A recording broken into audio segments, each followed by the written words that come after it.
The Democratic senator from the state of Delaware, Chris Coons, he's a member of the Senate Foreign Relations Committee. So, Senator, your thoughts on all of this? Unlike the Mossad, which strategically targeted and systematically targeted all of the members of Black September who were involved in the Munich 72 massacre, that this would have seemed to have been a happy accident. This was an Israeli squad that was operating in the south of Gaza, got into a firefight. It just so happens that they took out the leader of Hamas.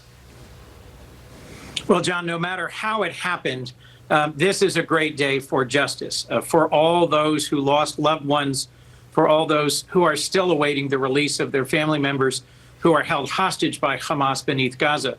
That the architect of the brutal, murderous October 7th attacks is dead is a moment of justice.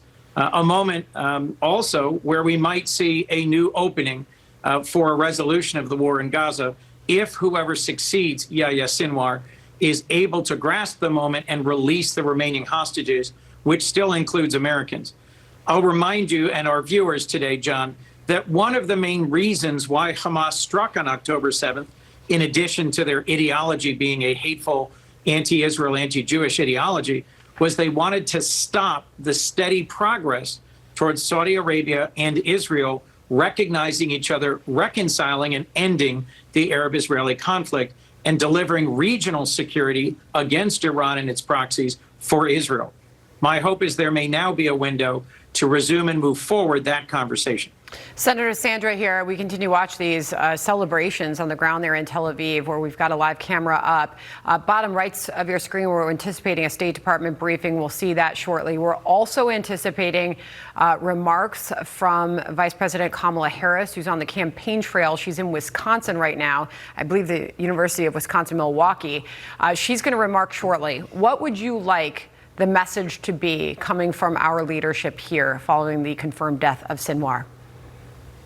First, a recognition that he's a murderous terrorist who's killed Americans, killed Israelis, killed people from a wide range of countries, killed Palestinians, and that we should recognize that this is a good moment, that frankly justice was done. Second, that we need to redouble our efforts to support a pathway towards peace, a resolution of the conflict that will provide real and lasting security for Israel and the Israeli people. And last, that we need to continue to work together to make the region more secure. The strike that the Biden administration ordered last night against the Houthis used one of our most remarkable capabilities, these B-2 bombers that literally fly around the world from, I believe, Missouri in the United States to hit targets in the Middle East. They used some of our most sophisticated bunker buster bombs and should have reduced the threat the Houthis posed to commercial shipping in the Red Sea.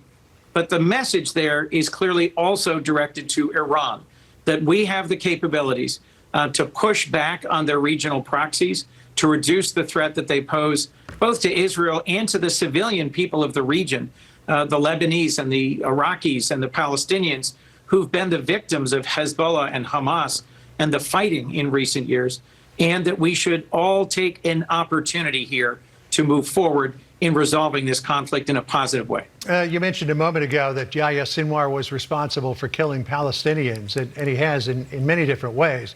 He became known as the Butcher of Khan Yunis because he took a number of Palestinians who were accused of collaborating with Israel and personally killed them with a machete. A lot of people would say he's responsible for the death of thousands of Palestinians there in Gaza because he has been using them as human shields. But Senator, for the last few months, President Biden and Vice President Kamala Harris have been urging Benjamin Netanyahu to sign on to a ceasefire. And obviously, there's a lot of suffering in Gaza. There's a lot of suffering in Israel. There's a lot of suffering going on in Lebanon. And it would be good to bring this thing to a close. But you got to bring it to a close in a way that doesn't leave Israel with a daily existential threat that it faces.